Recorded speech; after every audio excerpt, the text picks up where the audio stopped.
नमस्कार दोस्तों, मेरे नाम है शेखर और स्वागत है आप सभी का हमारे यूट्यूब चैनल शिकार स्टडी पॉइंट पर।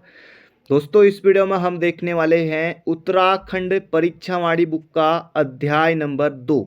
अब आपके मन में आ रहा होगा कि अध्याय नंबर 1 क्यों नहीं।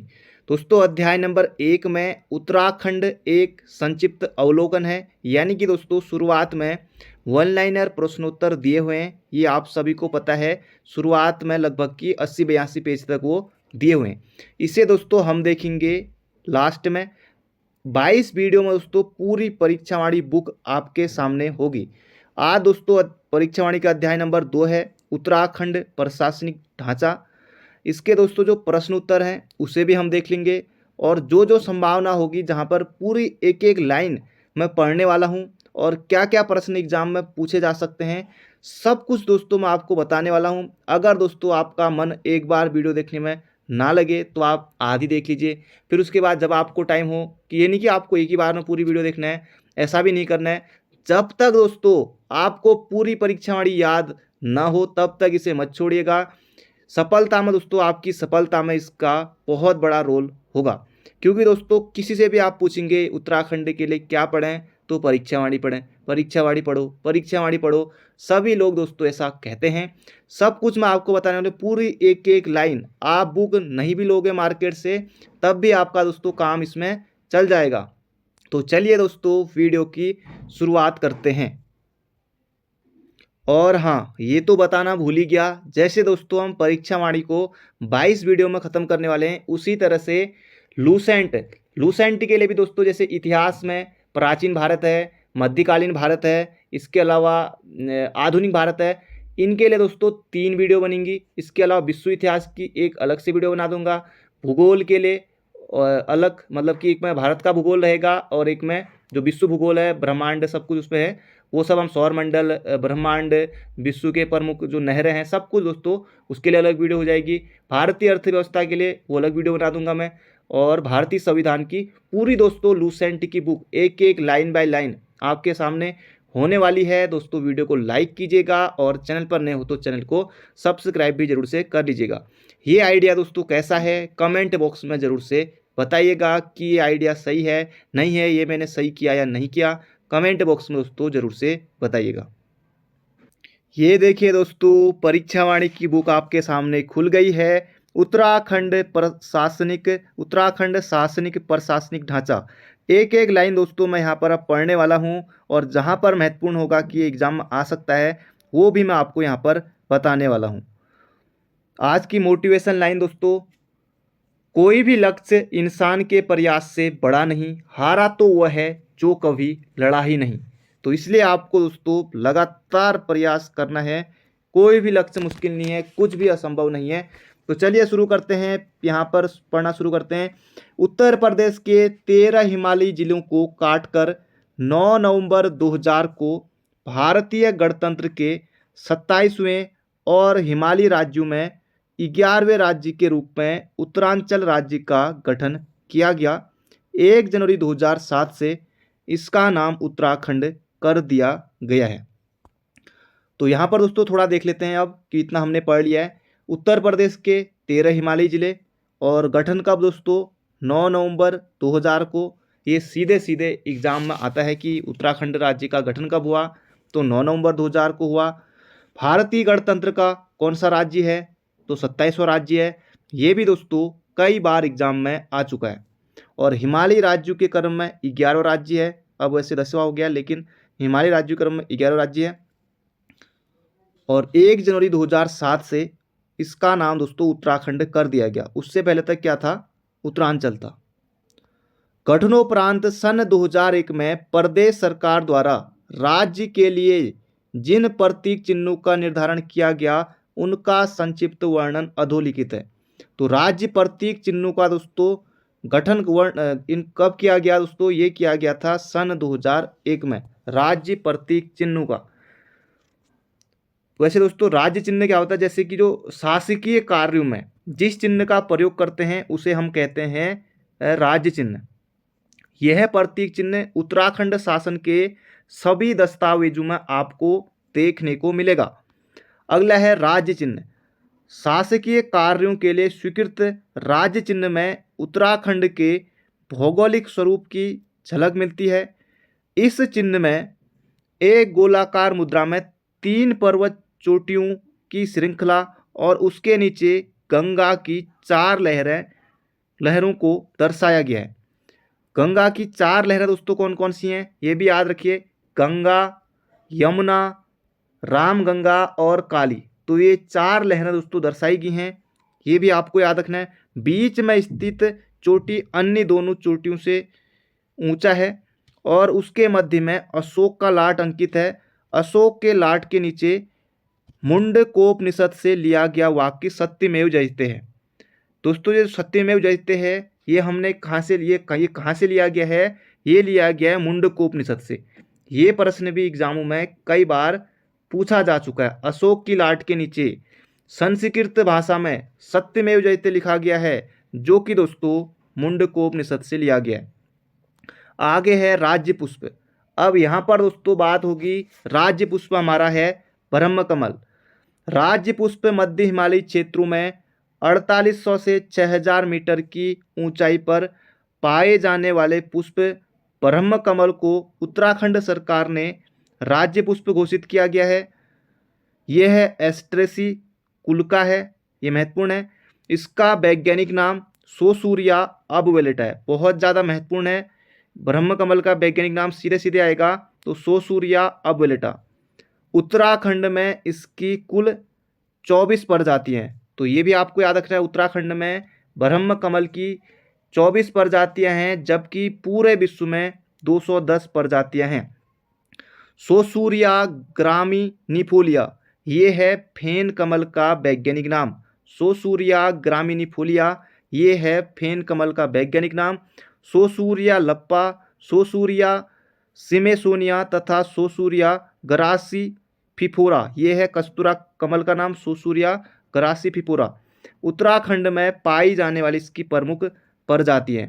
ब्रह्म कमल, फेन कमल तथा कस्तूरा कमल के पुष्प बैगनी रंग के होते हैं, तो ये भी आपको बिल्कुल याद रखना है। उत्तराखंड के फूलों की घाटी में, केदारनाथ में, शिवलिंग बेस में, पिंडारी ग्लेशियर आदि क्षेत्रों में ब्रह्म कमल का पुष्प बहुतायत में पाया जाता है। स्थानीय भाषा में ब्रह्म कमल को कौल पदम कहा जाता है। इस पुष्प का उल्लेख वेदों में भी मिलता है। महाभारत के वन पर्व में ब्रह्म कमल को सौगंधित पुष्प कहा गया है, ये आपको सीधे सीधे याद रखना है।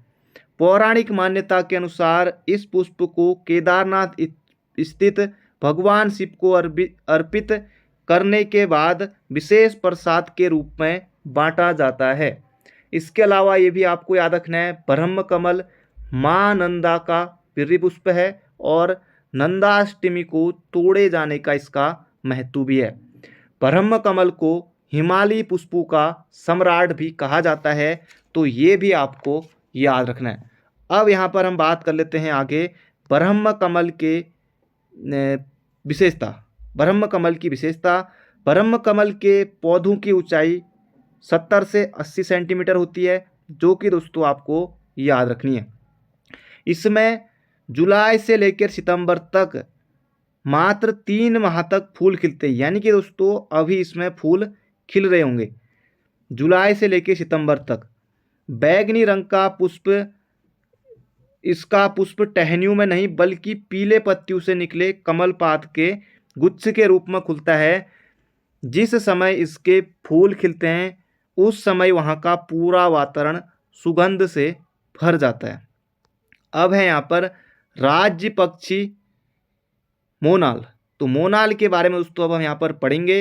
हिमालय के मयूर के नाम से प्रसिद्ध मोनाल को राज्य पक्षी घोषित किया गया। यह पक्षी लगभग संपूर्ण हिमालयी क्षेत्रों में, ऊंचाई आपको याद रखनी है 2500 से लेकर 5000 मीटर की ऊंचाई वाले घने जंगलों में पाई जाती है।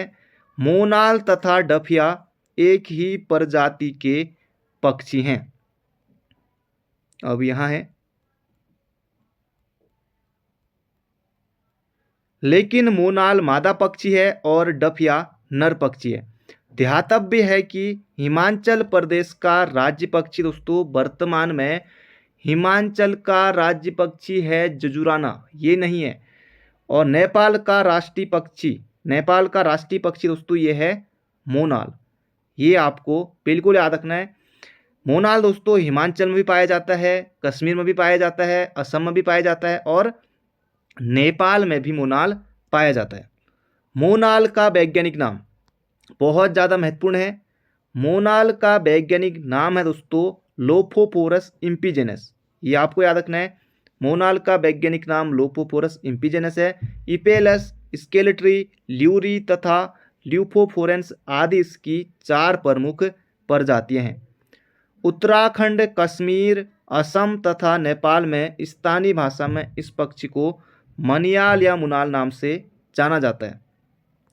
नीले, काले, हरे आदि रंगों के मिश्रण वाले इस पक्षी की पूंछ हरी होती है। मोर की तरह इसके नर के सिर पर रंगीन कलगी होती है। यह पक्षी अपना घोंसला नहीं बनाती है, अपितु किसी चट्टान या पेड़ के छिद्र पर अंडे देती है।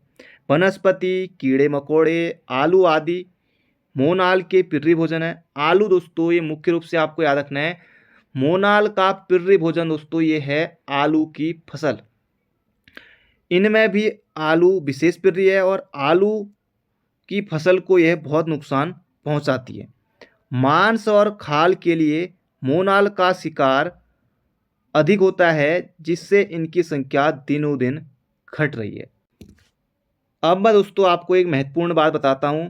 मोनाल को वन्य जीव संरक्षण अधिनियम, जो कि दोस्तों कब का है, 1972 का है, 1972 का है। इसके तहत दोस्तों मोनाल को संरक्षित किया गया, ये आपको याद रखना है। और सर्वाधिक मात्रा में मोनाल दोस्तों ये पाए जाते हैं केदार घाटी में, ये भी आपको याद रखना है।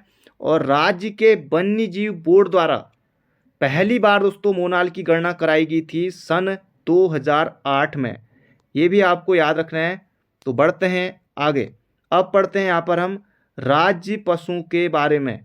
राज्य पशु दोस्तों अपना है कस्तूरी मृग। उत्तराखंड सरकार ने वनाच्छादित हिमशिखरों पर 3600 से लेकर 4400 मीटर की ऊंचाई। दोस्तों आपको इस तरह से बोरिंग तो नहीं लग रही कि बार बार बता रहा हूँ, इस तरह से हो सकता है कि आपको थोड़ा इसमें बोरिंग भी लग रही होगी कि बार बार मैं जैसे कुछ जो महत्वपूर्ण है तो उस पर बोल रहा हूँ, या फिर सीधे एक एक लाइन करके पढ़ते जाऊँ। अब ये लाइव भी नहीं चल रहा है तो अब मुझे कुछ करना पड़ेगा, तो जो कि आपको बाद में देखने में बोरिंग ना लगे, तो सीधे सीधे ही पढ़ते हैं। तो आप इतना खुद ही समझदार हैं फिर, क्योंकि तो शुरू करते हैं यहाँ से फिर। राज्य पशु उत्तराखंड सरकार ने वनाच्छादित हिमशिखरों पर 3600 से लेकर 4400 मीटर की ऊंचाई के मध्य पाए जाने वाले कस्तूरी मृग को राज्य पशु घोषित किया है।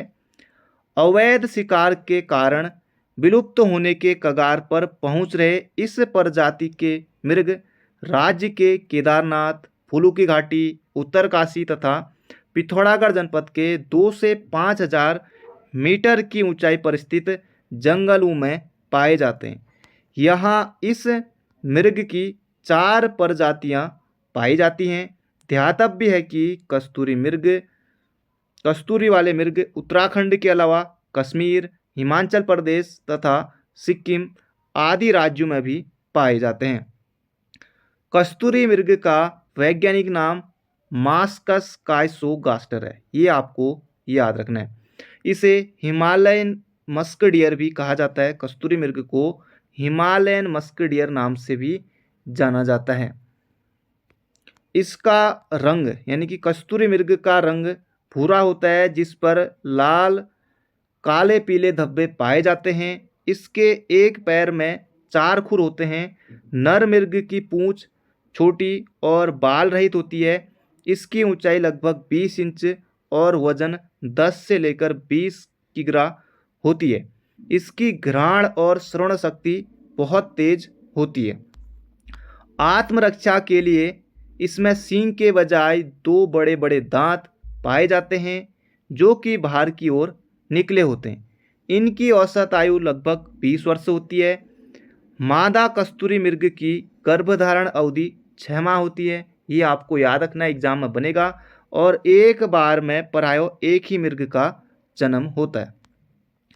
कस्तूरी केवल नर मृग में पाया जाता है, जिसका निर्माण 1 वर्ष से अधिक आयु के मृग के जनांग के समीप स्थित ग्रंथि से स्रावित द्रव के नाभि के पास एक गांठनुमा थैली में एकत्रित होने से होता है। इस गांठ का ऑपरेशन कर काले द्रव के रूप में कस्तूरी प्राप्त किया जाता है। एक मृग से एक बार में सामान्यतः 30 से 45 ग्राम तक कस्तूरी प्राप्त की जाती है और इससे 3-3 वर्ष के अंतराल पर कस्तूरी प्राप्त की जा सकती है। कस्तूरी एक जटिल प्राकृतिक रसायन है जिसमें अद्वितीय सुगंध होती है। इसका उपयोग सुगंधित सामग्रियों के अलावा दमा, निमोनिया, हृदय रोग, टाइफाइड, मिर्गी तथा ब्रांकायुरिस आदि रोगों के औषधियों के निर्माण में किया जाता है। कस्तूरी की मांग एवं मूल्य अधिक होने के कारण इनका अवैध शिकार अधिक होता है, जिससे इनकी संख्या और लिंग अनुपात में तेजी से गिरावट आ रही है। यद्यपि सरकार द्वारा इनके संवर्धन और संरक्षण के लिए 1972 से ही अधोलिखित प्रयास किए जा रहे हैं, लेकिन कोई विशेष सफलता नहीं मिल पा रही है। 1972 में तत्कालीन उत्तर प्रदेश सरकार द्वारा चमोली के केदारनाथ वन्य जीव प्रभाग के अंतर्गत 967 वर्ग किलोमीटर क्षेत्र में कस्तूरी मृग विहार की स्थापना की गई। बाकी दोस्तों, राष्ट्रीय उद्यान उत्तराखंड के वन्य जीव विहार आगे आने वाले चैप्टरों में हम सभी देखेंगे। इसका भी एक अलग से अध्याय है, उसे भी हम देखेंगे। 1977 में मेहरूड़ी कस्तूरी मृग अनुसंधान की स्थापना की गई। ये दोस्तों आपको सीधे सीधे सीधे याद रखना है, जबरदस्त है। कस्तूरी मृग अनुसंधान केंद्र, मेहरूड़ी कस्तूरी मृग अनुसंधान संस्थान 1977 में बागेश्वर में की गई है। 1986 में पिथौरागढ़ के अस्कोट अभ्यारण्य की स्थापना हुई। अस्कोट अभ्यारण्य दोस्तों पिथौरागढ़ में है। कस्तूरी मृग के लिए ही ये प्रसिद्ध है, लगभग 600 वर्ग किलोमीटर में है। 1982 में चमोली जिले के कांचुला खर्क में एक कस्तूरी मृग प्रजनन एवं संरक्षण केंद्र की स्थापना की गई है। कई बार यह प्रश्न आ चुका है कि कांचुला खर्क क्या है, तो कस्तूरी मृग प्रजनन एवं संरक्षण केंद्र की यहाँ स्थापना की गई है 1982 में चमोली में। अगला है राज्य की वन्य जीव गणना 2005 के अनुसार कस्तूरी मृगों की संख्या 274 2003 में से बढ़कर 279 हो गई है। अब यहाँ पर दोस्तों हमारा आता है राज्य वृक्ष बुरांश।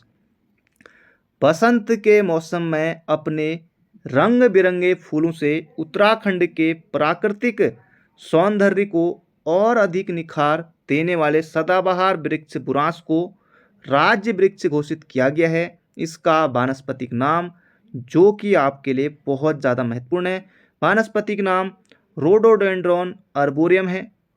यह विशुद्ध रूप से एक पर्वतीय वृक्ष है जिसे मैदान में ही नहीं उगाया जा सकता, 1500 से 4000 मीटर की ऊंचाई तक मिलने वाले बुरांश के फूलों का रंग चटक लाल होता है। इसके ऊपर बढ़ने पर फूलों का रंग क्रमशः गहरा लाल और हल्का लाल मिलता है। 11,000 फुट की ऊंचाई पर सफ़ेद रंग के बुरांश भी पाए जाते हैं। अब और चीज़ें हम जान लेते हैं। ये दोस्तों यहाँ पर मैप हमारा दिया हुआ है, प्रशासनिक मानचित्र उत्तराखंड सरकार का। ये दोस्तों मैप हम अलग से देखेंगे। ये यहाँ पर परीक्षावाणी बुक में इस तरह से मैप आपने देखा होगा। ये देख लीजिए कौन कौन सा जनपद कहाँ है, ये आपको पता होना चाहिए। अब है यहाँ पर बुरांश का फूल मकर संक्रांति के बाद गर्मी बढ़ने के साथ धीरे धीरे खिलना शुरू होता है और बैसाखी तक पूरा खिल जाता है। उसके बाद गर्मी बढ़ जाने के कारण इसका फूल सूखकर गिरने लगता है। औषधीय गुणों से युक्त बुरांश के फूलों का जूस हृदय रोग के लिए बहुत लाभकारी है। इसके फूलों से रंग भी बनाए जाते हैं। बुरांस वृक्ष की ऊंचाई 20 से 25 फीट होती है। इसकी लकड़ी बहुत मुलायम होती है, आप दोस्तों हाथ से तोड़ेंगे तब भी टूट जाएगी। जिसका ज़्यादातर उपयोग ईंधन के रूप में किया जाता है। इसके पत्ते मोटे होते हैं जिससे खाद बनाया जाता है। अब है ये लाइन आपको सीधे सीधे याद रखनी है। बुरांस के अवैध कटान के कारण वन अधिनियम 1974 में बुरांस वृक्ष को संरक्षित किया गया, लेकिन इसके बाद भी बुरांस वृक्ष का संरक्षण नहीं हो पा रहा है। तो ये आपको याद रखना है ये लाइन दोस्तों, वन अधिनियम 1974 में बुरांस वृक्ष को सुरक्षित वृक्ष घोषित किया गया। इसके अलावा अभी मैंने आपको बताया था कि मोनाल को वन्य जीव संरक्षण अधिनियम 1972 के तहत सुरक्षित किया गया। अब दोस्तों यहाँ से शासन प्रशासन शुरू हो गया है। बाकी हमने यहाँ पर जान लिए हैं उत्तराखंड का राज्य प्रतीक चिन्ह, जैसे हमने अब यहाँ पर जान लेते हैं कुछ और चीज़ों को जो इसमें नहीं है। जैसे कि दोस्तों उत्तराखंड का राज्य गीत आप लिख लीजिए, उत्तराखंड का राज्य गीत। उत्तराखंड का दोस्तों राज्य गीत है उत्तराखंड देवभूमि मातृभूमि सत सत वंदन अभिनंदन, ये आपको याद रखना है। और राज्य गीत चयन समिति के अध्यक्ष थे दोस्तों, ये थे लक्ष्मण सिंह बटोई। लक्ष्मण सिंह बटोई थे, इनका नाम भी आपको याद रखना है। राज्य गीत को किसने गाया है, तो ये गाया है नरेंद्र सिंह नेगी और अनुराधा निराला ने, तो इनका नाम भी आपको याद रखना है। राज्य गीत दोस्तों ये कब लिखा गया, तो ये लिखा गया 6 फरवरी 2016 को, किसके द्वारा, हेमंत बिष्ट के द्वारा।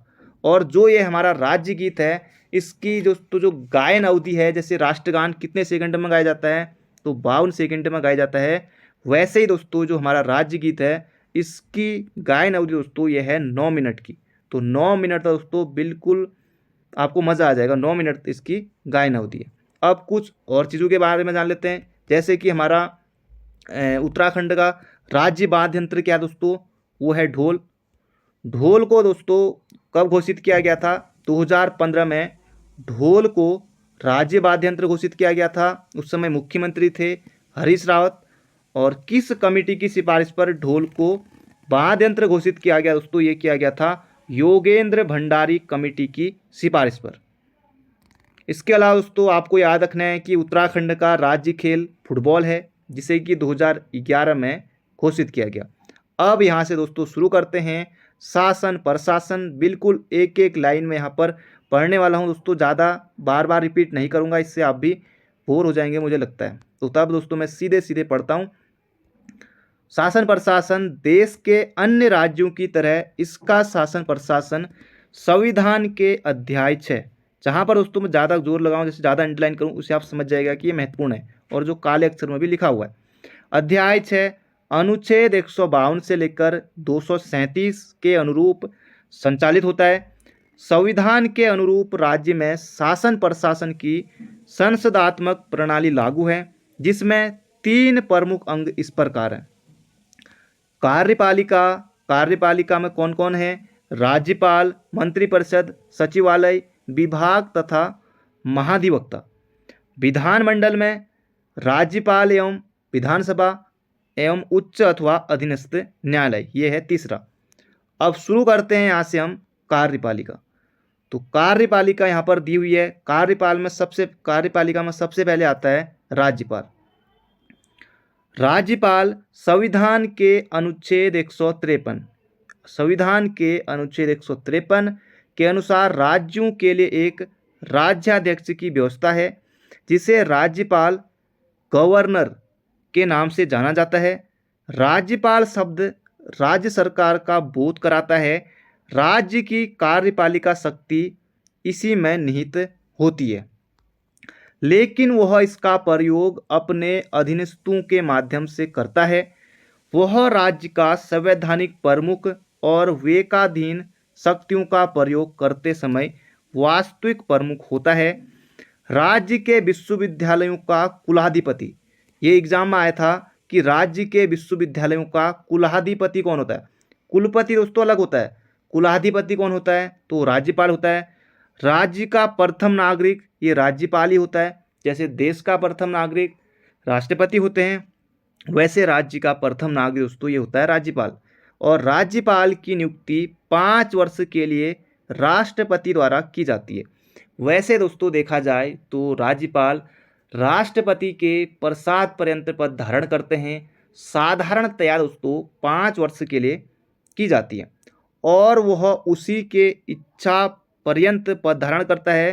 राष्ट्रपति जब चाहे उसे पद से हटा सकता है। मंत्रिपरिषद संविधान के अनुच्छेद 164 के अनुसार राज्यपाल सर्वप्रथम मुख्यमंत्री की नियुक्ति करता है और उसकी सलाह पर अन्य मंत्रियों की नियुक्ति करता है। नियुक्ति के बाद अनुसूची 3 के अनुसार पद एवं गोपनीयता की शपथ दिलाता है। यानी कि अनुसूची 3 में क्या है, शपथ के बारे में बताया गया। मंत्रीगण राज्यपाल के प्रसाद पर्यंत अपना पद धारण करते हैं। राज्य मंत्रिपरिषद अनेक प्रशासनिक, विधायिनी तथा वित्तीय कार्य करती है। यही मंत्रिपरिषद ही राज्य में वास्तविक कार्यपालिका का कार्य करती है। मंत्रिपरिषद ही विधानमंडल की पथ प्रदर्शक तथा शासन की धुरी है। यह एक विचारशील और नीति निर्णायक निकाय है। अब हम यहाँ देख लेते हैं, अब इस साइड है। बिल्कुल दोस्तों, हम एक एक लाइन बाय लाइन यहाँ पर मैं पढ़ रहा हूँ। ऐसा लग रहा होगा कि आपको जैसे कि आप बुक से पढ़ रहे हैं, किसी भी एग्जाम की आप तैयारी कर रहे हैं उत्तराखंड से संबंधित, यूके SSSC, यूके PSC सभी के लिए दोस्तों रामबाण है। अंत तक देखिएगा, जब चाहे तब देख लीजिएगा। यह वह कड़ी है जो शासन के कार्यपालिका अंग को व्यवस्थापिका से जोड़ती है। मुख्यमंत्री राज्य कार्यपालिका का वास्तविक प्रधान मुख्यमंत्री होता है। राज्यपालिका का वास्तविक प्रधान मुख्यमंत्री होता है। वह राज्य शासन का कप्तान है और मंत्रिमंडल में उसकी विशिष्ट स्थिति होती है। उसके कार्यों एवं दायित्वों की पुष्टि, उसके कार्यों एवं दायित्वों की दृष्टि से उसे प्रधानमंत्री का लघु रूप कहा जा सकता है। अब बात कर लेते हैं सचिवालय की। सचिवालय के वास्तविक कार्यपालिका मंत्रिपरिषद के सदस्य जनप्रतिनिधि होते हैं, अतः वे प्रशासन के गुणाताओं से अवगत हों। यह आवश्यक नहीं होता, इसलिए आवश्यक प्रशासनिक सहायता एवं परामर्श के लिए मुख्य सचिव के नेतृत्व के रूप में एक विशुद्ध प्रशासनिक निकाय का गठन किया गया है, जिसे राज्य सचिवालय कहते हैं। सचिवालय के प्रशासनिक अध्यक्ष को मुख्य सचिव और प्रत्येक विभागों के सचिव को शासन सचिव कहा जाता है। वह प्रायः IAS का वरिष्ठ एवं अनुभवी सदस्य होता है। जो भी IAS होते हैं वही इन पदों को धारण करते हैं बाद में। इन्हें भी जानिए, इन्हें भी आपको जानना है, जान लेते हैं। 1814 में गढ़वाल और 1815 में कुमाऊं पर अंग्रेजों के कब्जे के बाद कुमाऊं जनपद का गठन किया गया और गढ़वाल नरेश के लिए क्षेत्र को कुमाऊं का एक परगना बनाया गया, जबकि देहरादून, चकराता आदि क्षेत्रों को पहले सहारनपुर फिर कुमाऊं में सम्मिलित किया गया। आगे चलकर 1871 में दून को एक जिले के रूप में गठित कर मेरठ मंडल में शामिल कर लिया गया। इस प्रकार अंग्रेजी शासन के आरंभ में उत्तराखंड केवल 2 राजनीतिक प्रशासनिक इकाइयों कुमाऊं जनपद और टिहरी रियासत में गठित था। 1840 में ब्रिटिश गढ़वाल का मुख्यालय श्रीनगर से हटाकर पौड़ी लाया गया और पौड़ी गढ़वाल नामक नए जिले का गठन किया गया। एक एक लाइन दोस्तों महत्वपूर्ण है। अब आप इसकी भी नोट्स बनाने लग जाएंगे तो फिर हो गया। एक एक लाइन दोस्तों परीक्षावाणी का महत्वपूर्ण है। अब सभी महत्वपूर्ण है दोस्तों, मैं 2 बार ज़्यादा नहीं पढ़ूंगा, फिर इससे आपको जो बाद में जो देखेंगे फिर थोड़ा आपको सही नहीं लगेगा। इसलिए 1854 में कुमाऊं मंडल का गठन कर नैनीताल को मुख्यालय बनाया गया और 1890 तक कुमाऊं कमिश्नरी में केवल कुमाऊं और पौड़ी गढ़वाल 2 ही जिले रहे। 1891 में कुमाऊं जिले को अल्मोड़ा और नैनीताल नामक 2 जिलों में बांट दिया गया। इस प्रकार स्वतंत्रता के बाद 1 अगस्त 1949 तक कुमाऊं गढ़वाल में से केवल 3 जिले कौन कौन से, पौड़ी, अल्मोड़ा, नैनीताल और एक रियासत जो कि टिहरी रियासत सम्मिलित थी। 1 अगस्त 1949 को टिहरी रियासत को कुमाऊं मंडल के चौथे जिले के रूप में सम्मिलित कर टिहरी गढ़वाल नाम दिया गया। सन 1960 में टिहरी जिले से उत्तरकाशी, पौड़ी जिले से चमोली, अल्मोड़ा जिले से पिथौरागढ़ नामक जिले बनाए गए। उत्तरकाशी, चमोली और पिथौरागढ़ ये 3 जनपद दोस्तों कब बने, 24 फरवरी 1960 को इनका गठन हुआ। बाकी दोस्तों जो वन लाइनर वाला जब आएगा तब हम इन सभी को देखेंगे। सन 1969 में गढ़वाल मंडल गठित कर पौड़ी में मंडल मुख्यालय बनाया गया और टिहरी, पौड़ी, चमोली और उत्तरकाशी को कुमाऊं मंडल से निकालकर इसके अधीन रखा गया, जबकि नैनीताल, अल्मोड़ा व पिथौरागढ़ को कुमाऊं मंडल के अधीन रहने दिया गया। सन 1975 में देहरादून को मेरठ मंडल से हटाकर गढ़वाल मंडल में सम्मिलित किया गया। 28 दिसंबर 1988 को हरिद्वार का सर्जन हुआ। राज्य गठन के बाद इसे सहारनपुर मंडल से हटाकर गढ़वाल मंडल में सम्मिलित कर लिया गया। 30 सितंबर 1995 को ऊधम सिंह नगर जिले का गठन किया गया। 15 सितंबर 1997 को बागेश्वर और चंपावत जिले का गठन किया गया। इसके अलावा 16 सितंबर 1997 को रुद्रप्रयाग जिले का गठन किया गया। तो अब दोस्तों यहाँ पर चंपावत जिले का गठन भी दिया गया है, इसके अलावा बागेश्वर जिला, रुद्रप्रयाग, पूरी डेट से दोस्तों यहाँ पर दी गई है। अब आपको याद करने में कोई परेशानी नहीं होनी चाहिए। आगे बढ़ते हैं। सचिवालय राज्य प्रशासन के पर्यवेक्षण, निर्देशन और नियंत्रण का कार्य करता है। सरकारी नीति रचना हेतु आवश्यक सामग्री एकत्रित करना और उसका विश्लेषण कर मंत्री परिषद के सम्मुख प्रस्तुत करना सचिवालय का कर्तव्य है। राज्य प्रशासन में मुख्य सचिव का पद प्रशासनिक पद सोपान में सर्वाधिक महत्वपूर्ण है। राज्य में जो स्थान और कार्य मुख्य सचिव का है, केंद्र में वही स्थान और कार्य कैबिनेट सचिव का है। मुख्य सचिव राज्य प्रशासन का धुरी है।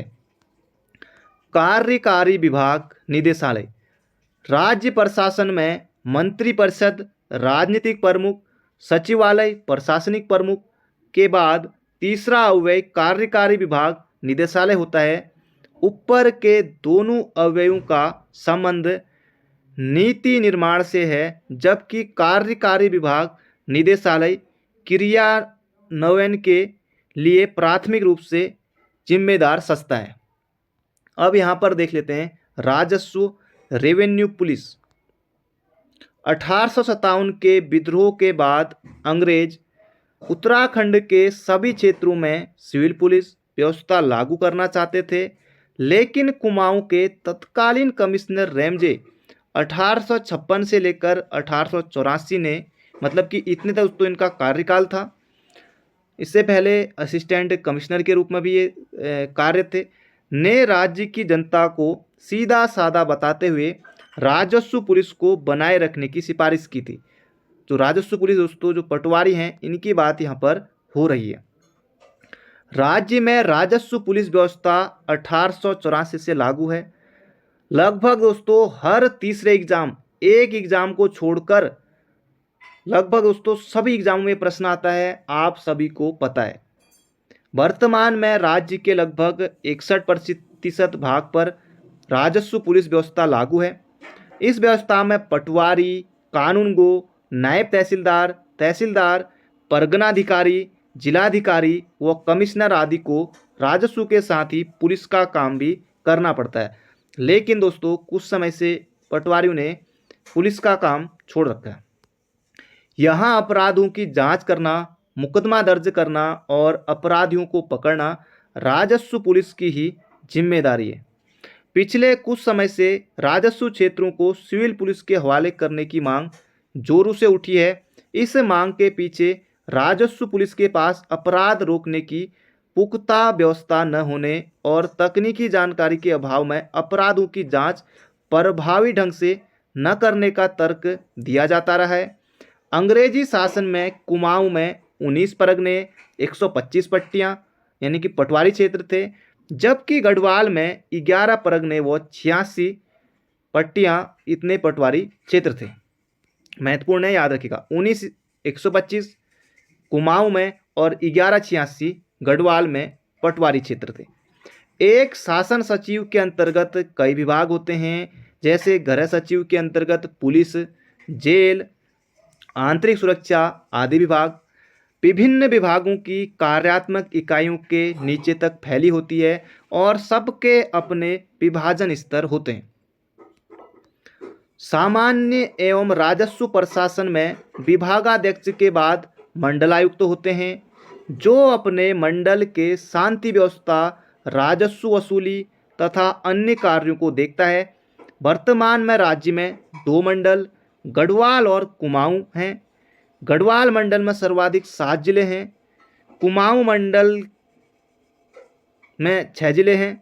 मंडल के नीचे जिलाधिकारी के नेतृत्व में कुल 13 जिले हैं। 13 जनपद है ना अभी, और बाद में बढ़ गए तो फिर हम उसे अलग से देख लेंगे।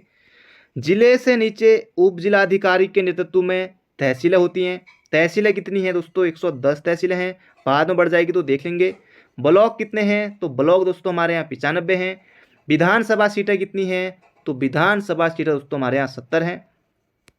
राज्य गठन के समय उत्तराखंड में 9 नवंबर 2000 को उत्तराखंड में 49 तहसीलें थी। इसे याद रखिएगा, बहुत से कम अभ्यर्थी इसका सही उत्तर दे पाएंगे।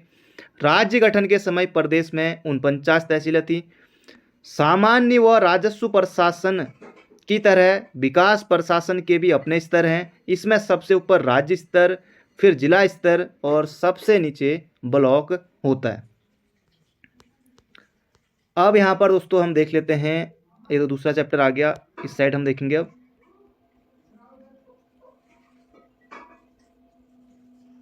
महाधिवक्ता। संविधान के अनुच्छेद 165 के अनुसार राज्य में महाधिवक्ता की नियुक्ति राज्यपाल द्वारा, अवधि नियत नहीं है कि कितना कार्यकाल होता है, तो महाधिवक्ता की नियुक्ति की जाती है और उसी के पश्चात पर्यंत, राज्यपाल के ही पश्चात पर्यंत महाधिवक्ता अपना पद धारण करते हैं।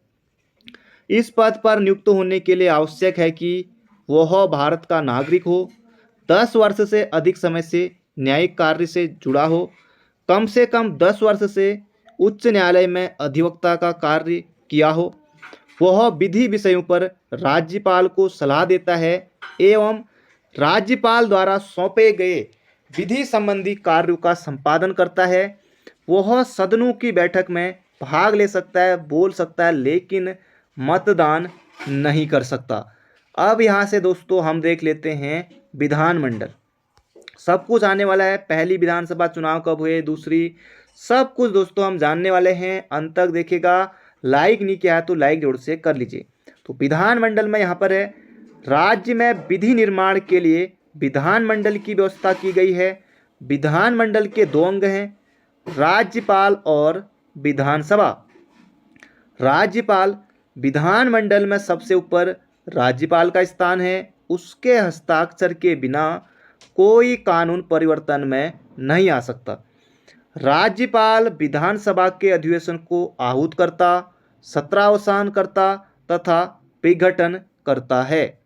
वह सदन का सत्र शुरू होने पर सदन में अभिभाषण करता है, बजट रखवाता, साक्ष्यों की निर्भरताओं का विनिश्चय करता, विधेयकों को राष्ट्रपति के पास भेजने के लिए आरक्षित रखता तथा विशेष परिस्थितियों में जब सत्र में न हो अध्यादेश जारी करता। किस अनुच्छेद में अध्यादेश राज्यपाल का, ये कमेंट बॉक्स में बताएगा। ये भी सभी राज्यपाल के विधायी कार्य हैं। अब यहाँ से शुरू होती है विधानसभा। विधानसभा का गठन संविधान के अनुच्छेद 170 के तहत राज्य के वयस्क मतदाताओं द्वारा चुने गए सदस्यों द्वारा होता है। इसी अनुच्छेद के तहत यह भी व्यवस्था है कि किसी राज्य की विधानसभा में से अधिक 500 और कम से कम 60 सदस्य हो सकते हैं। विधानसभा सदस्यों का चुनाव क्षेत्रों के वयस्क 18 से ऊपर मतदाताओं द्वारा प्रत्यक्ष रीति से किया जाता है। अनुच्छेद 173 में विधानसभा की सदस्यों के लिए निर्धारित योग्यताएं वही हैं जो लोकसभा के लिए निर्धारित हैं। बोले तो इन दोनों में सेम है, 25 वर्ष।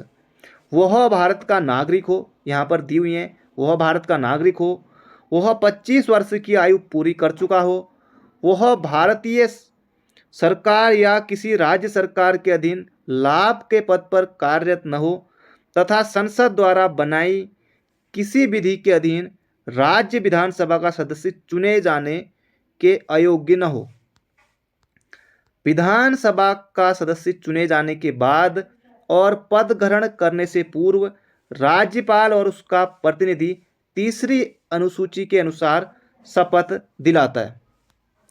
सामान्यतः विधानसभा का कार्यकाल 5 वर्षों का होता है, किंतु राष्ट्रीय आपातकाल की उद्घोषणा के परिवर्तन की स्थिति में विधानसभा की अवधि का 1 वर्ष के लिए कार्यकाल बढ़ाया जा सकता है। लेकिन इस प्रकार बढ़ाई गई अवधि आपातकाल के समाप्त होने के 6 महीने से अधिक समय के बाद जारी नहीं रह सकती। ये भी ध्यान देने योग्य बात है। विधानसभा का विघटन उसके 5 वर्ष पूरा होने के पूर्व भी किया जा सकता है। इसका विघटन मंत्रिपरिषद की सलाह पर राज्यपाल द्वारा किया जाता है। राज्य में राष्ट्रपति शासन लागू होने की स्थिति में भी विधानसभा को विघटित किया जा सकता है। विधानसभा के बैठक में गणपूर्ति के लिए गणपूर्ति या कोरम के लिए कम से कम 1/10 की उपस्थिति अनिवार्य है तथा यह संख्या किसी भी हालत में 10 से कम नहीं होनी चाहिए। विधानसभा का सत्र वर्ष में कम से कम 2 बार आहूत किया जाना आवश्यक है तथा किन्हीं 2 सत्रों के बीच 6 माह से अधिक का अंतराल नहीं होना चाहिए। विशेष परिस्थितियों में विधानसभा का विशेष सत्र भी राज्यपाल द्वारा बुलाया जा सकता है। संविधान के अनुच्छेद 178 के अनुसार विधानसभा के सदस्य अपने में से किसी एक को अध्यक्ष तथा किसी एक अन्य को उपाध्यक्ष चुनते हैं। विधानसभा भंग होने पर अध्यक्ष अगली नवनिर्वाचित विधानसभा के प्रथम अधिवेशन होने तक अपने पद पर बना रहता है।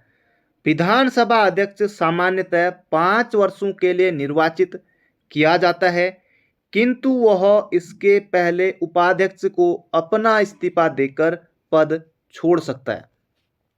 यदि अध्यक्ष विधानसभा का सदस्य नहीं रहे तो भी उसे अध्यक्ष पद त्यागना पड़ता है। ध्यान देने योग्य बात है।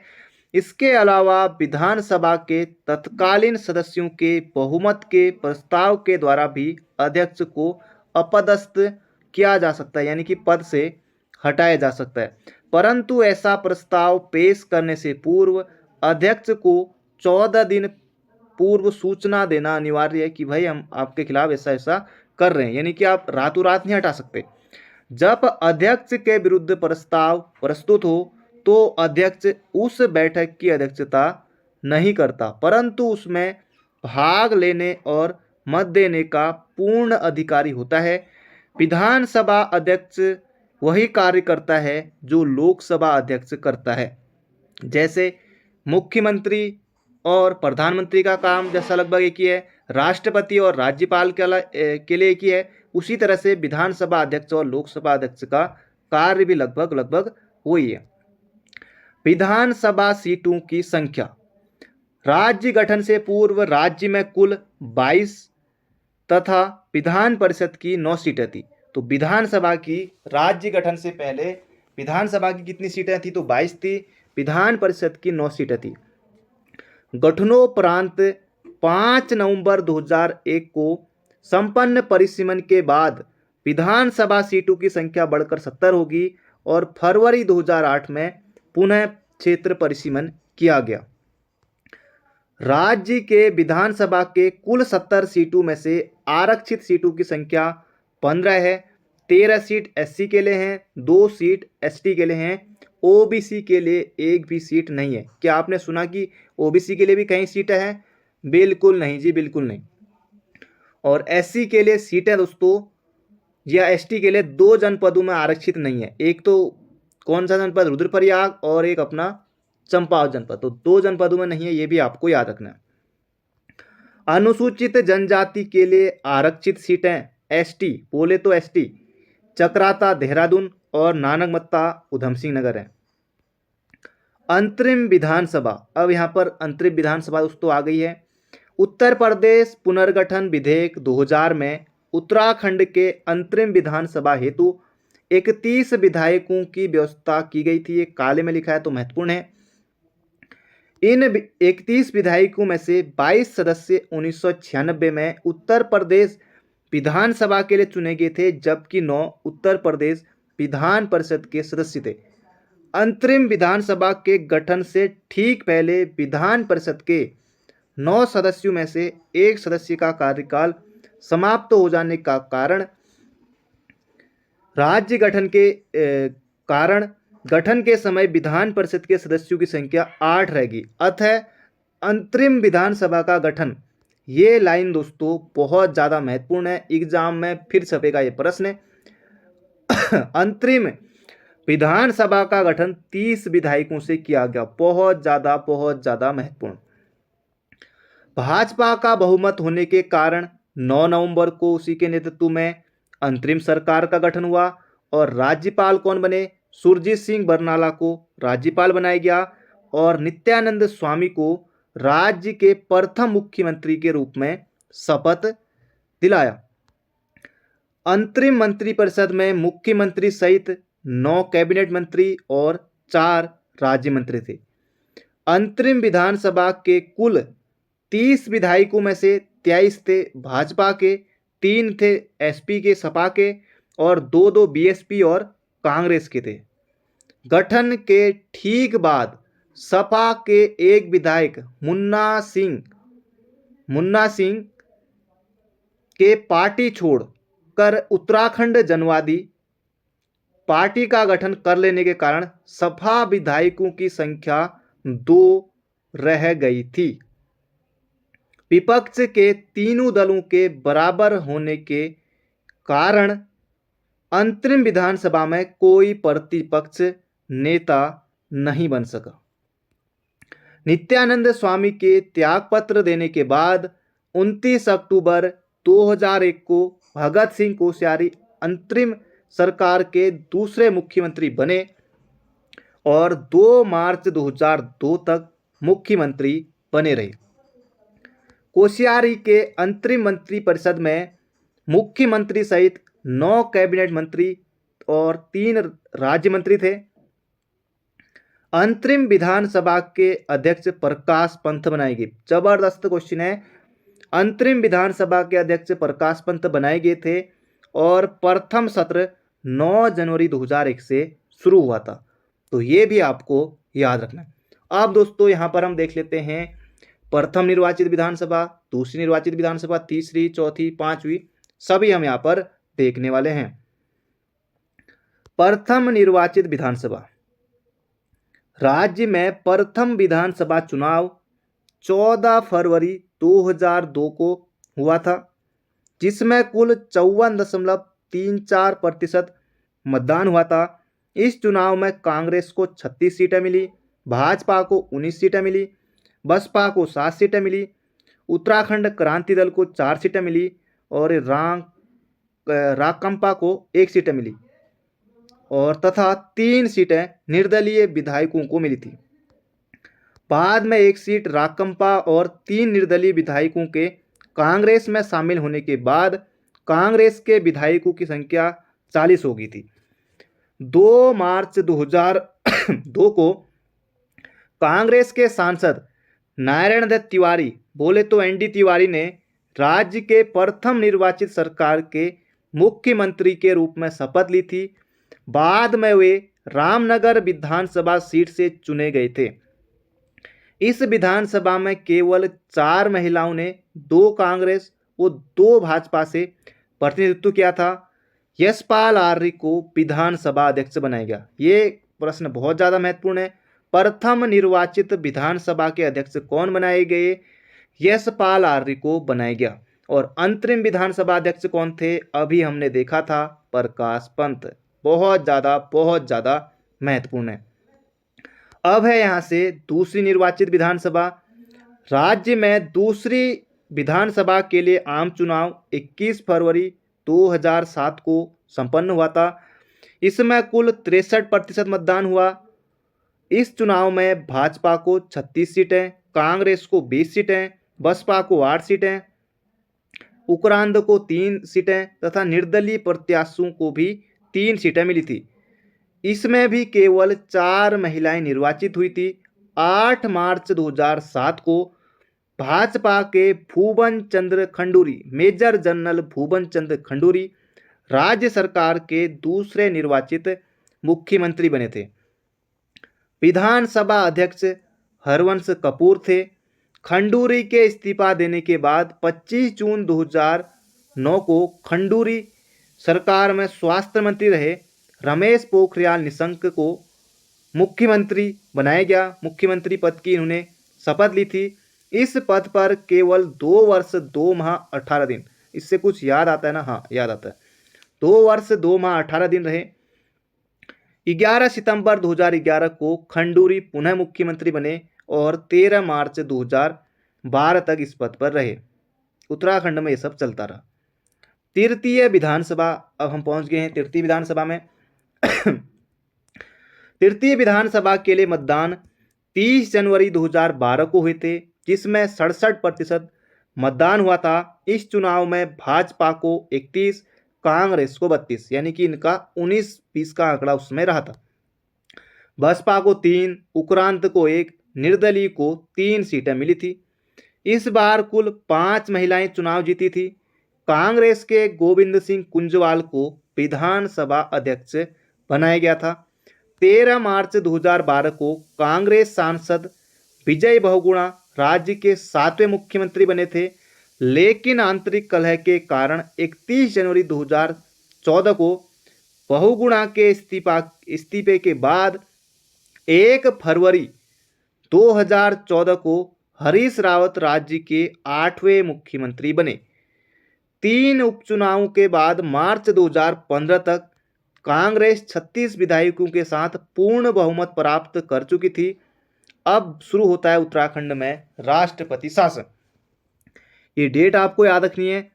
27 मार्च से 11 मई 2016, सीधे दोस्तों याद रखिएगा। 27 मार्च से 11 मई 2016 तक राज्य में 46 दिन का राष्ट्रपति शासन रहा और 12 मई को हरीश रावत फिर से मुख्यमंत्री बनते हैं। अब यहाँ पर है चतुर्थ विधानसभा। राज्य में चतुर्थ विधानसभा के लिए चुनाव 15 फरवरी व 9 मार्च को हुए और चुनाव परिणाम और 11 मार्च 2017 को आए। राज्य की कुल 70 विधानसभा सीटों में से भाजपा को 57 सीटें मिली। अपने आप ही दोस्तों सरकार बन गई। उस समय TSR मुख्यमंत्री बने थे, अभी आ रहा है सब। 11 कांग्रेस को मिली और 2 सीटें निर्दलीय को प्राप्त हुई। भाजपा को 46.50 व कांग्रेस को 33.50 मत मिले। पूर्व की तरह इस बार भी 5 महिलाएं, 3 भाजपा की, 2 कांग्रेस से चुनी गई। 18 मार्च 2017 को खैरागढ़ पौड़ी के त्रिवेंद्र सिंह रावत को प्रदेश के 9वें मुख्यमंत्री के रूप में शपथ दिलाएगी। मुख्यमंत्री के साथ 7 कैबिनेट के 2 स्वतंत्र प्रभार राज्य मंत्रियों को भी शपथ दिलाई गई और 22 मार्च 2017 को प्रेमचंद्र अग्रवाल को विधानसभा अध्यक्ष चुना गया। प्रेमचंद्र अग्रवाल को विधानसभा अध्यक्ष चुना गया। अब है यहाँ पर समितियों के बारे में। उसके बाद आ रही है हमारी न्यायपालिका, उसके बाद आएगा पंचायती राज प्रणाली। समितियां, विधानसभा के पास इतना समय और सुविधाएं नहीं होती कि वह प्रत्येक मामले पर गहनता से विचार कर सके। अतः इसमें विभिन्न प्रयोजनों के लिए समितियां बनाने की व्यवस्था है। ये समितियां अपने विषयों पर गहनता से विचार करती हैं। प्रमुख समितियां इस प्रकार हैं: प्रत्यायोजित विधि निर्माण समिति, आश्वासन समिति, लोक लेखा समिति, निगम समिति, विशेषाधिकार समिति, याचिका समिति और आवास समिति। अब है यहाँ पर नेता विरोधी दल। राज्य विधानसभा में द्वितीय सबसे बड़ी पार्टी जो कि सरकार में सम्मिलित न हो के नेता को विरोधी दल के नेता के रूप में मान्यता देते हुए राज्य के कैबिनेट स्तर के मंत्री के समान सुविधाएं प्रदान की जाती हैं। उन्हें एक पृथक कार्यालय, वेतन एवं भत्ता, सुसज्जित आवास आदि की भी निःशुल्क सुविधाएं प्रदान की जाती है। इसके अतिरिक्त उन्हें वाहन भत्ता, कार्यालय हेतु अपेक्षित कर्मचारियों की सुविधाएं भी प्रदान की जाती है। मतलब कि इनके भी ठीक ठाक होता है इनका भी। सचिवालय राज्य विधानसभा का अपना सचिवालय है। इसकी कार्यप्रणाली राज्य सरकार के अन्य सचिवालयों और सचिवों से पूर्णतः स्वतंत्र है। सचिवालय को विभिन्न अनुभागों में विभक्त किया गया है जो कि सदनीय लेखा कार्रवाई तथा अन्य गठित समितियों का कामकाज देखते हैं। अब देख लेते हैं संसद में प्रतिनिधित्व। राज्य में लोकसभा की 5 सीटें हैं, सीधे सीधे याद रखना है। राज्यसभा की 3 सीटें हैं। लोकसभा क्षेत्र इस प्रकार हैं: अल्मोड़ा एससी के लिए, पौड़ी, टिहरी, नैनीताल और हरिद्वार। 2008 के परिसीमन के अनुसार प्रत्येक लोकसभा क्षेत्र के अंतर्गत 14 विधानसभा सीटें बांटी गई, यानी कि 14 तो 5 विधानसभा सीटें, 5 लोकसभा सीटें होगी तो 70 तब इस प्रकार हो गए। और लोकसभा की सीट, अल्मोड़ा की लोकसभा सीट एससी के लिए सुरक्षित है। अब दोस्तों यहाँ से शुरू होती है हमारी न्यायपालिका। न्यायपालिका शासन का तीसरा महत्वपूर्ण अंग है। इसका मुख्य कार्य विधि की व्याख्या करना। यह विधायिका एवं कार्यपालिका पर वहाँ तक नियंत्रण स्थापित करती है जहाँ तक ये निकाय विधानसभा और संविधान से परे जाकर कार्य करने लगते हैं। न्यायपालिका को नागरिकों के अधिकारों का रक्षक एवं संविधान का सजग प्रहरी कहा जाता है। प्रदेश में न्याय प्रशासन के शीर्ष पर एक उच्च न्यायालय है। उच्च न्यायालय के नियंत्रण में अनेक अधीनस्थ न्यायालय हैं, यथा जिला न्यायालय, पारिवारिक न्यायालय, राज्य विधिक सेवा प्राधिकरण एवं विधिक सेवा समितियां आदि। अब यहाँ से देख लेते हैं हम उच्च न्यायालय भवन। नैनीताल के जिस भवन में उच्च न्यायालय स्थित है वह भवन 100 वर्ष से अधिक पुराना है। अंग्रेजी शासन में लेफ्टिनेंट गवर्नर सर सेंटोनी मैकडोनल्ड ने इसका निर्माण कराया था। बीच में कुछ समय के लिए इसमें ब्रांसेंडल स्कूल था। आगे चलकर उत्तर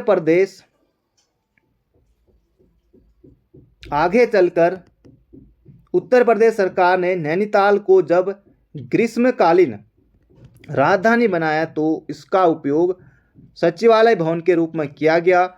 इसका RAF के अवकाश शिविर मुख्यालय के रूप में भी हुआ था। नैनीताल से ग्रीष्मकालीन राजधानी हटने के बाद इसमें कई सरकारी कार्यालय थे। अब है यहाँ पर उच्च न्यायालय।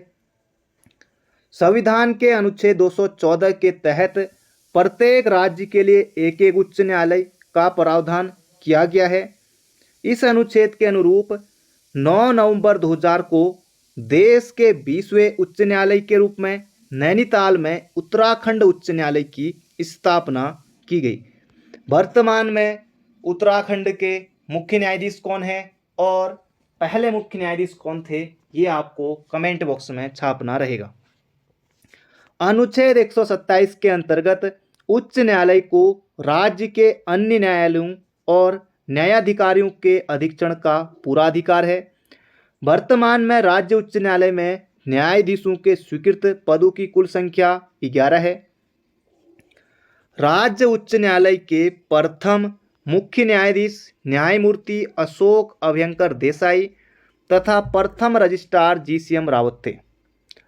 मुकदमों के शीघ्र निपटारे हेतु अप्रैल 2001 में 45 फास्ट ट्रैक कोर्ट बोले तो त्वरित न्यायालयों का गठन किया गया। राज्य में लोक अदालतों की भी व्यवस्था की गई है जो लोगों को निःशुल्क कानूनी सहायता प्रदान करती है। लोक अदालतों की व्यवस्था व संचालन के लिए सरकार ने उत्तराखंड कानूनी सहायता एवं परामर्श बोर्ड की स्थापना की है। राज्य के विभिन्न जिलों में बोर्ड की इकाइयों का भी गठन किया है। जिला कानूनी सहायता एवं परामर्श समिति कहा जाता है, जिन्हें जिला कानूनी सहायता व परामर्श समिति कहा जाता है। प्रदेश के पंचायती राज कानून के अंतर्गत न्याय पंचायतों का भी गठन किया गया है जो कुछ मामलों में 500 रुपये तक के मामलों की सुनवाई कर सकता है। अब यहाँ पर दिया हुआ है लोकायुक्त के बारे में। लोकायुक्त राज्य शासन प्रशासन में अधिकारों के दुरुपयोग, भ्रष्टाचार एवं कदाचार संबंधी शिकायतों एवं अभिकथनों का अन्वेषण करने व राज्य सरकार को इस संबंध में प्रस्तुति भेजने हेतु लोकायुक्त संगठन स्थापित करने संबंधी एक नया विधेयक राज्य विधानसभा में 1 नवंबर 2011 बहुत ज़्यादा महत्वपूर्ण है, 1 नवंबर 2011 को पारित किया गया। इसमें मुख्यमंत्री सहित सभी मंत्रीगण, विधायक व IAS सहित सभी लोक सेवक को जांच के दायरे में लाया गया। नए कानून के अनुसार लोकायुक्त संगठन में 1 अध्यक्ष और 5 सदस्य, जरूरत के मुताबिक 7 सदस्य तक होंगे। आधे सदस्य 20 साल के अनुभव वाले विधिक पृष्ठभूमि के होंगे। बाकी आधे सदस्य लोक सेवा, अन्वेषण, सतर्कता, भ्रष्टाचार के विरुद्ध कार्य करने वाले शासन, वित्त प्रबंधन, पत्रकारिता अथवा सूचना अभियांत्रिकी में न्यूनतम 20 वर्ष का अनुभव रखने वाले होंगे। नए विधेयक के अनुसार किसी भी शिकायत की सुनवाई के लिए लोकायुक्त के 3 विंग हैं: अन्वेषण शाखा, अभियोजन शाखा और न्यायिक शाखा। किसी शिकायती आवेदन पर अथवा स्वतः किसी मामले का संज्ञान लेकर लोकायुक्त नोटिस भेज सकता है। राज्य की विजिलेंस सतर्कता इकाई लोकायुक्त के अधीन रखी गई है। दोस्तों, मैं आपको 5वीं विधानसभा के बारे में बताना भूल गया था। अब यहाँ पर बात कर लेते हैं पंचायती राज प्रणाली से पहले 5वीं विधानसभा के बारे में। 5वीं विधानसभा के लिए चुनाव दोस्तों ये होते हैं कब? 14 फरवरी 2022 को। ये याद रखिए, 14 फरवरी 2022 को। इसमें दोस्तों मतदान होता है, लगभग 65% इसमें मतदान हुआ था। इसमें सर्वाधिक मतदान दोस्तों 5वीं विधानसभा में सर्वाधिक मतदान कहाँ होता है? जहाँ सबसे अधिक जनसंख्या है वो है हरिद्वार। तो 5वीं विधानसभा के लिए सर्वाधिक मतदान हरिद्वार में होता है और सबसे कम मतदान होता है अल्मोड़ा जनपद में। ये आपको याद रखना है। विधानसभा सीटें दोस्तों 70 हैं और 47 सीटें जीती इसमें से किसने? बीजेपी ने। ये भी आपको याद रखना है। और 5वीं विधानसभा में पहली बार महिलाओं ने अपना रिकॉर्ड तोड़ा और 8 महिलाएं इसमें विजयी हुई 5वीं विधानसभा चुनाव में। और मुख्यमंत्री कौन बनते दोस्तों? ये बनते हैं पुष्कर धामी। 12वें मुख्यमंत्री दोस्तों कौन बनते हैं? पुष्कर धामी ने 23 मार्च 2022 को मुख्यमंत्री पुष्कर धामी ने शपथ ली। ये भी आपको याद रखना, एग्जाम में बनेगा। और विधानसभा अध्यक्ष दोस्तों किसे बनाया गया है? भुवन चंद्र खंडूरी जी की बेटी रीतू खंडूरी को विधानसभा अध्यक्ष बनाया गया है, जो कि दोस्तों उत्तराखंड राज्य की प्रथम महिला विधानसभा अध्यक्ष बनी है। ये भी आपको याद रखना है। अब शुरू करते हैं यहाँ से स्थानीय स्वायत्त शासन पंचायती राज प्रणाली। ज़्यादा नहीं है दोस्तों, अब थोड़ा ही है, अभी मन नहीं कर रहा है तो बाद में देख लीजिएगा। अभी प्रश्न उत्तर भी हम यहाँ पर देखने वाले हैं। राज्य में पंचायती राज व्यवस्था सर्वप्रथम 15 अगस्त 1947 को संयुक्त प्रांत पंचायती राज अधिनियम 1947 के तहत लागू किया गया। 1961 में इस व्यवस्था को त्रिस्तरीय उत्तर प्रदेश क्षेत्र समिति एवं जिला परिषद अधिनियम 1961 स्वरूप में लागू किया गया। 22 अप्रैल 1994 को इसे संवैधानिक निकाय के रूप में 73वें संविधान संशोधन अनुक्रम में उत्तर प्रदेश पंचायत विधि संशोधन विधेयक 1994 के तहत लागू किया गया। राज्य के गठन के बाद 2002-03 में प्रथम निर्वाचित सरकार ने पूर्व व्यवस्था को थोड़े बहुत परिवर्तनों के साथ यथावत बनाए रखने का निर्णय लिया। राज्य सरकार ने पंचायती राज संस्थाओं में सुदृढ़ीकरण एवं विकास कार्यों के प्रभावी अनुसरण हेतु पंचायती राज निदेशालय एवं जिला पंचायत अनुसरण प्रकोष्ठ का गठन किया गया। मार्च 2008 में पारित पंचायत संशोधन अधिनियम के अनुसार पंचायतों में महिलाओं के लिए आरक्षण 33% से बढ़ाकर 50% कर दिया गया। मार्च 2008 में राज्य में पंचायतों की त्रिस्तरीय व्यवस्था लागू है, जो क्रमशः इस प्रकार है। जिला पंचायत, यह पंचायती राज संस्था का यह पंचायती राज व्यवस्था का सबसे शीर्ष निकाय है। यह एक निगमित निकाय है। इसके सदस्यों का चुनाव जिले के 18 या अधिक आयु वर्ष की जनता के द्वारा किया जाता है। जिला पंचायत अध्यक्ष जिला पंचायत का पीठासीन होता है। जिला पंचायत के अध्यक्ष एवं उपाध्यक्ष का चुनाव जिला पंचायत के निर्वाचित सदस्यों द्वारा किया जाता है। जिले के सभी प्रमुख लोकसभा सदस्य, राज्यसभा सदस्य, राज्य विधानसभा सदस्य जिला पंचायत के पदेन सदस्य होते हैं। ये जिला पंचायत की कार्यवाही में भाग ले सकते हैं, मत दे सकते हैं, केवल अविश्वास प्रस्ताव के समय मत नहीं दे सकते। इसका सचिव जिले का मुख्य विकास अधिकारी, पंचायती राज अधिकारी होता है। जिला पंचायत अपने सदस्यों में से 6 प्रकार की समितियां बनाती हैं, जो इस प्रकार हैं: नियोजन एवं विकास समिति, शिक्षा समिति, स्वास्थ्य एवं कल्याण समिति, प्रशासनिक समिति, जल प्रबंधन एवं जैव विविधता प्रबंधन समिति, निर्माण कार्य समिति। इसके अलावा 1-2 उप समितियां भी होती हैं। त्रिस्तरीय व्यवस्था में इस शीर्ष को परिवीक्षणात्मक व समन्वयकारी कार्य करने होते हैं। अब यहाँ से दोस्तों हम देख लेते हैं क्षेत्र पंचायत के बारे में। तो यह है दोस्तों हमारा क्षेत्र पंचायत। त्रिस्तरीय पंचायती राज व्यवस्था में क्षेत्र पंचायत मध्य स्तरीय निगमित निकाय है। इसके अध्यक्ष को प्रमुख तथा उपाध्यक्ष को उप प्रमुख कहा जाता है। इसके अलावा एक कनिष्ठ उप प्रमुख भी होता है। क्षेत्र पंचायत के सदस्यों का चुनाव ग्राम सभा के 18 या अधिक आयु के मतदाता करते हैं। क्षेत्र पंचायत के निर्वाचित सदस्यों की संख्या 20 से कम और 40 से अधिक नहीं हो सकती है। इसके अध्यक्ष बोले तो प्रमुख व उपाध्यक्ष उप प्रमुख का चुनाव क्षेत्र पंचायत के सदस्यों द्वारा किया जाता है।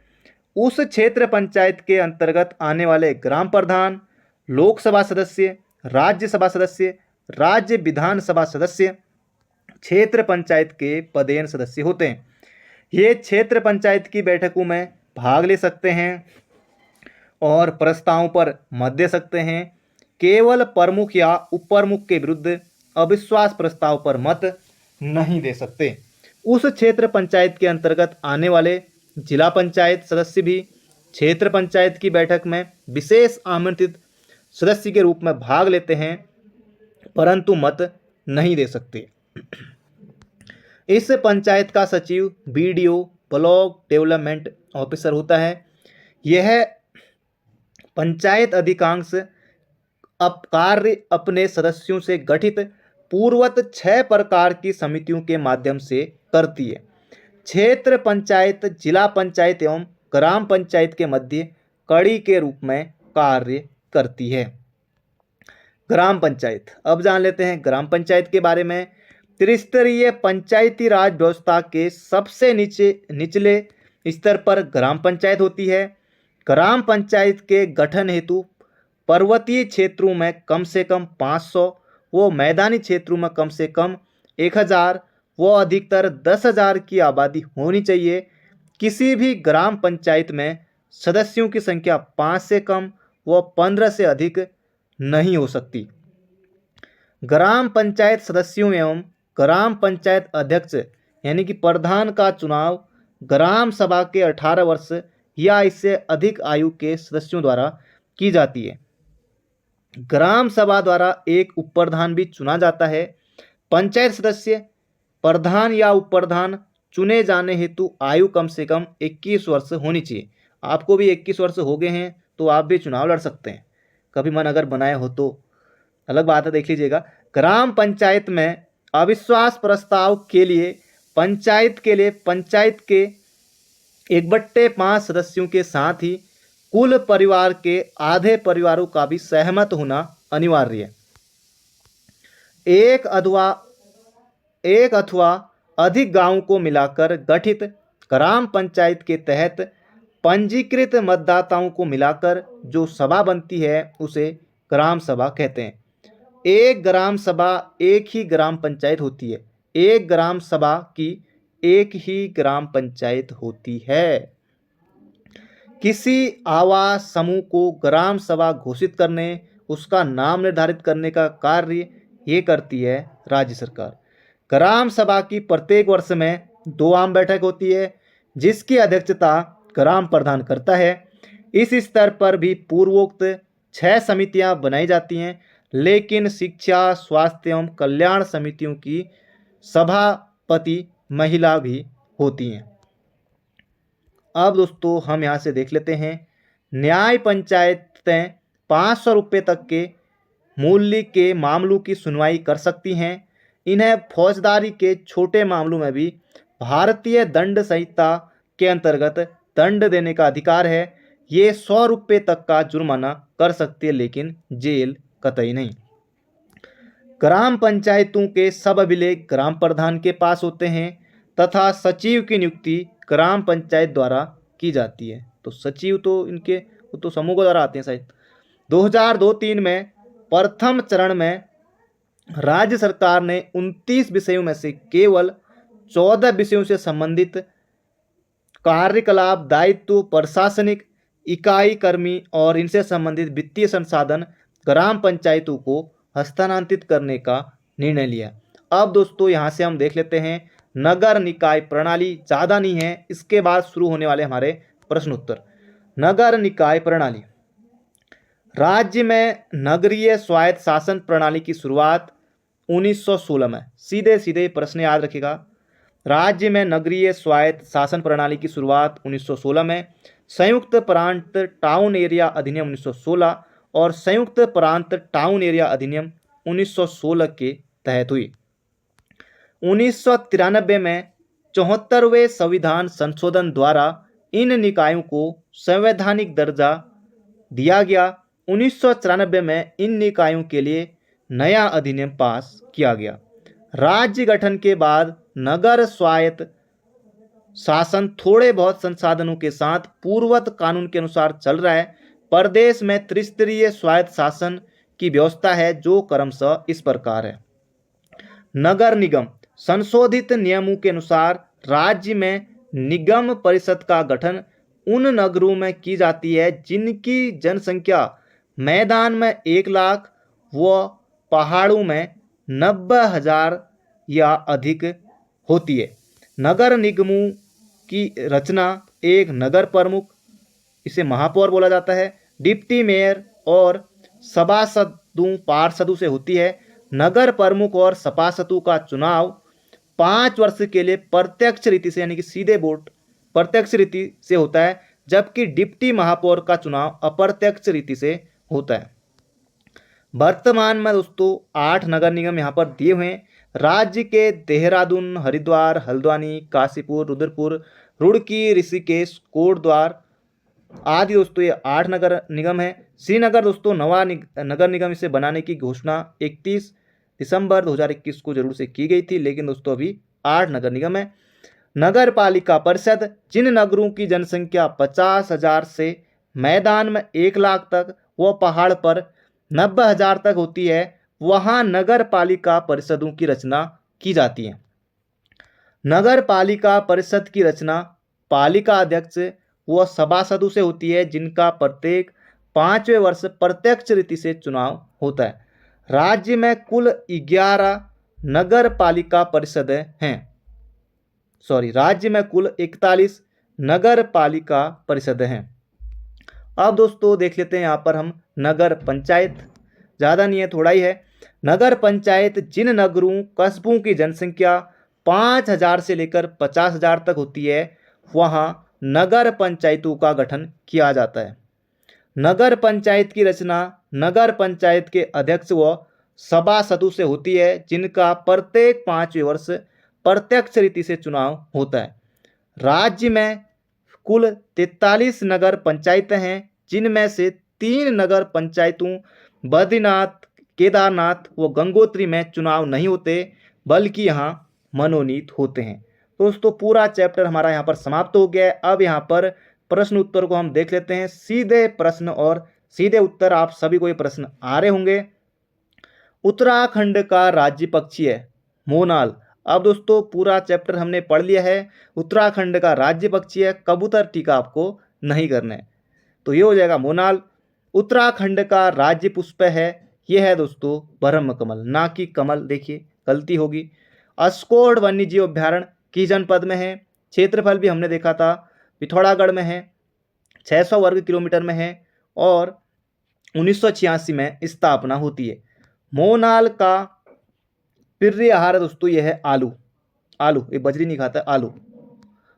उत्तराखंड में कांचुला खर्क है। कस्तूरी मृग संरक्षण एवं प्रजनन केंद्र कांचुला खर्क चमोली में है, 1982 में स्थापना होती है। राज्य पुष्प ब्रह्म कमल की उत्तराखंड में कितनी प्रजातियां पाई जाती हैं? तो ये पाई जाती है 24। पूरी देश में दोस्तों पूरे विश्व में 210 प्रजातियां इसकी मिलती है ब्रह्म कमल की। अगला प्रश्न है, राज्य वृक्ष बुरांस में फूल खिलने का समय है? तो फरवरी से अप्रैल तक दोस्तों फूल खिलते हैं बुरांस में।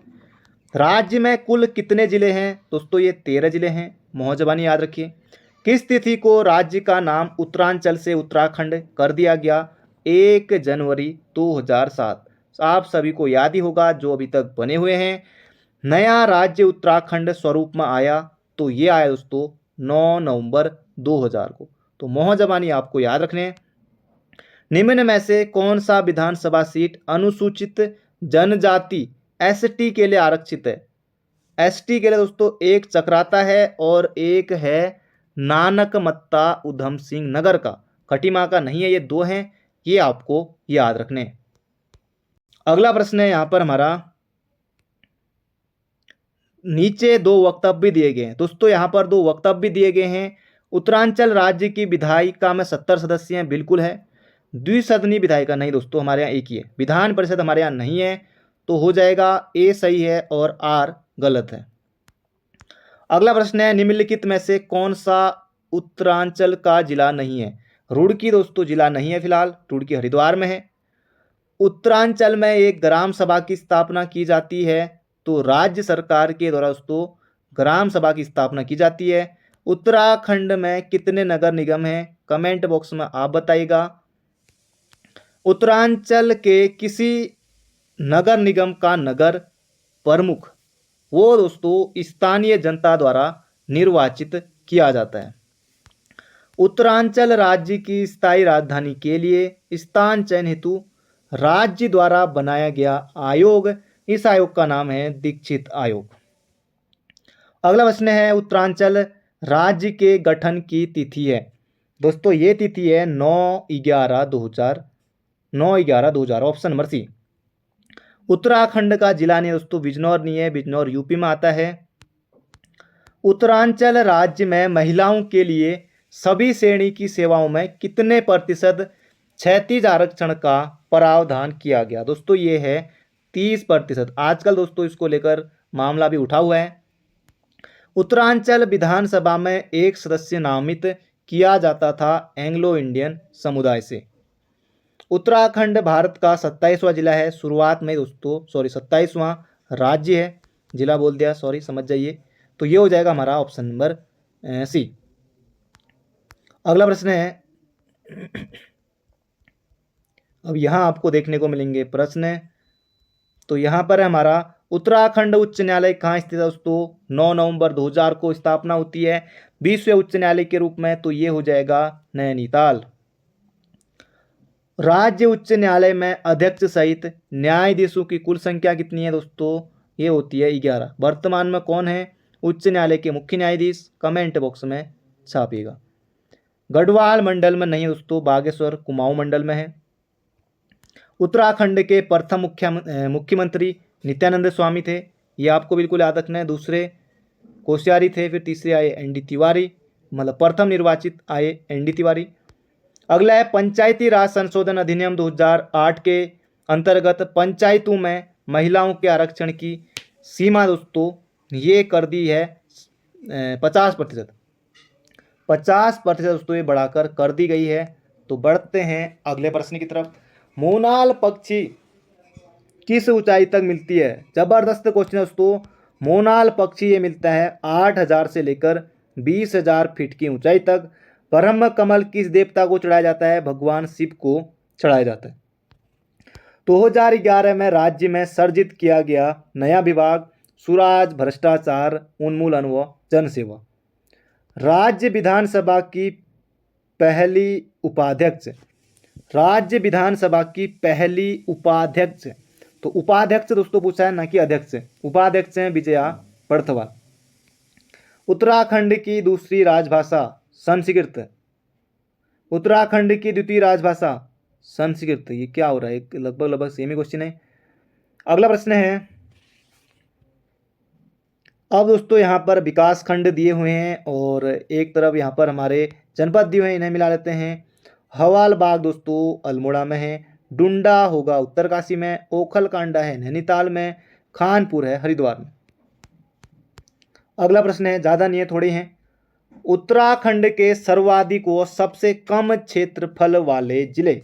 सर्वाधिक क्षेत्रफल, तो इनमें से दोस्तों हो जाएगा सर्वाधिक क्षेत्रफल है हमारा चमोली का, सबसे कम क्षेत्रफल है चंपावत का 1766 और 8030। क्षेत्रफल के घटते क्रम के आधार पर राज्य के निम्न जनपदों का सही क्रम है। सबसे पहले Chamoli, Uttarkashi, Pithoragarh, Pauri, Nainital, option number C. राज्य की कुल 5 लोकसभा सीटों में से कितनी सीटें एससी के लिए हैं? एक ही है, अल्मोड़ा वाली। उत्तराखंड के प्रथम राज्यपाल दोस्तों ये थे सुरजीत सिंह बरनाला, दूसरे सुदर्शन, तीसरे बीएल जोशी, चौथे नंबर पर मार्गरेट अलवा। पंचायती राज व्यवस्था में पंचायतों में महिलाओं के लिए कितने प्रतिशत आरक्षण दिए गए हैं? दोस्तों ये हो जाएगा 50। अगला प्रश्न है, राज्य सेवा में एससी के लिए दोस्तों कितना है? 19% है, एसटी के लिए 4 है, ओबीसी के लिए 14 है। ये हो जाएगा ऑप्शन नंबर ए, इतना आरक्षण इनको दिया गया है। राज्य सेवा में स्वतंत्रता संग्राम सेनानियों व राज्य आंदोलनकारियों को आरक्षण दिया गया है। स्वतंत्रता सेनानियों के लिए 2 है और राज्य आंदोलनकारियों के लिए दोस्तों यह है 10। राज्य में भूतपूर्व सैनिकों एवं खिलाड़ियों को पहले आएगा, भूतपूर्व सैनिकों का 5 और खिलाड़ियों के लिए है 4। इतना आरक्षण दोस्तों इनको भी दिया जाता है। रुद्रप्रयाग, चंपावत तो बागेश्वर दोस्तों अभी हमने देखा था, सभी का गठन होता है 1997 में। किस जिले में सर्वाधिक गांव हैं? ये हो जाएगा पौड़ी में है। गढ़वाल मंडल का मुख्यालय ये भी पौड़ी में ही है। देहरादून आपको नहीं करना है, भूल कर भी नहीं।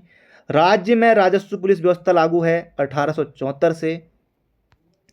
तहसीलों में सुमेलित नहीं है, पिथौरागढ़ में बेरीनाग है, देहरादून में विकास नगर है, घनसाली टिहरी में, मोरी उत्तरकाशी में है। मोरी ब्लॉक से दोस्तों सबसे ज़्यादा वीडियो में चयन हुआ है, 80 अभ्यर्थियों का चयन हुआ है मोरी से। तो इसे कैसे भूल सकते हैं। तो मोरी दोस्तों उत्तरकाशी में। इनमें ब्लॉकों में कौन सुमेलित नहीं है? अल्मोड़ा में सल्ट है, उत्तरकाशी में पुरोला है, गरुड़ हो जाएगा बागेश्वर, गरुड़ हरिद्वार में नहीं है, चमोली थराली। मोनाल किस राज्य का राज्य पक्षी है दोस्तों? ये हो जाएगा उत्तराखंड, ऑप्शन नंबर सी। अगला प्रश्न है यहाँ पर हमारा दोस्तों, ये थोड़ा मैंने जंप कर दिया है, अब इस 48 हो गए हैं तो 48 के बाद 49 आएगा, ना कि 61, है ना। तो यहाँ है अगला प्रश्न है यहाँ पर हमारा, निम्न में सर्वाधिक क्षेत्रफल वाला जिला। इन जिलों में दोस्तों जो सर्वाधिक क्षेत्रफल है ना वो है हरिद्वार का। इन सब में हरिद्वार का ज़्यादा है। उत्तराखंड की महिला राज्यपाल मार्गरेट अलवा, दूसरी बेबी रानी मौर्य। उत्तराखंड विधानसभा में कितने सदस्य मनोनीत किए गए? जबरदस्त क्वेश्चन है। कितने सदस्य मनोनीत किए गए दोस्तों? किए जाते थे, एक ही किए जाते थे, अब तो हटा दिया गया है। राज्य लोक सेवा आयोग अपने कार्यों की वार्षिक रिपोर्ट देता है तो राज्य के राज्यपाल को देता है। अगला प्रश्न है, उत्तराखंड मंत्रिपरिषद में अधिकतम मंत्री हो सकते हैं कितने? जबरदस्त क्वेश्चन, सीधे छपेगा 12। उत्तराखंड विधानसभा में अनुसूचित जनजाति के लिए आरक्षित सीटें हैं, 2 हैं, नानकमत्ता और कौन सा? चक्राता।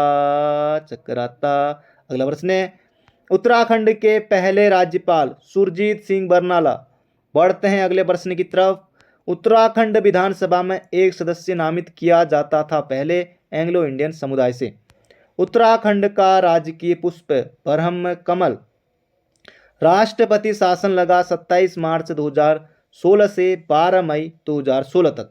उत्तराखंड के प्रथम पुलिस महानिदेशक अशोक कांत शरण, वर्तमान में अशोक कुमार। प्रथम महिला कंचन चौधरी भट्टाचार्य। उत्तरांचल का नाम उत्तराखंड कब हुआ? तो 1 जनवरी 2007 को। अगला प्रश्न है दोस्तों, मोनाल हो ही गया था, उत्तराखंड का है। उत्तराखंड के प्रथम राज्यपाल सुरजीत सिंह बरनाला। विकास खंडों की संख्या 95 है, तहसीलों की संख्या 110 है। उत्तराखंड का राजकीय खेल फुटबॉल है, 2011 में घोषित किया गया। शुरू में दोस्तों मैं बता चुका हूँ आपको। कौन सा सत्य नहीं है? उत्तराखंड का राज्य वृक्ष बुरांश। राज्य खेल यही गलत है, राज्य खेल दोस्तों फुटबॉल है। राज्य पक्षी मोनाल है और राज्य पशु कस्तूरी मृग है। उत्तराखंड से लोकसभा की सीटें दोस्तों 5 हैं, राज्यसभा की 3 हैं, विधानसभा की 70 हैं। 13 सीट एससी के लिए, 2 सीट एसटी के लिए। राज्यसभा के लिए कितनी? 3। उत्तराखंड का माननीय उच्च न्यायालय नैनीताल में, बिल्कुल आसान है। कुमाऊं मंडल के कितने जनपद गढ़वाल मंडल की सीमा को स्पर्श करते हैं? इस क्वेश्चन का उत्तर आप बताएंगे कमेंट बॉक्स में, 3 या 4, तो 2 ही ऑप्शन है आपके लिए, इनमें से ही बता दीजिएगा, छाप दीजिएगा। उत्तराखंड के प्रथम मुख्य सचिव अजय विक्रम सिंह। कुमाऊं मंडल में कितने जिले हैं? तो 6 जिले हैं। गढ़वाल मंडल में 7 जिले हैं। उत्तराखंड की द्वितीय राजभाषा संस्कृत। उत्तराखंड का राज्य पशु कस्तूरी मृग। सीधे देखते हैं उत्तर। उत्तराखंड का राज्य पुष्प ब्रह्मकमल। राज्य के लिए महाधिवक्ता की नियुक्ति की जाती है, अभी हमने पढ़ा है, राज्य के राज्यपाल के द्वारा, गलती नहीं। उत्तराखंड में नगर निगमों के मेयर का चुनाव कौन करता है? प्रत्यक्ष रूप से जनता सीधे वोट डालती है। कौशिक समिति का गठन 1994 में।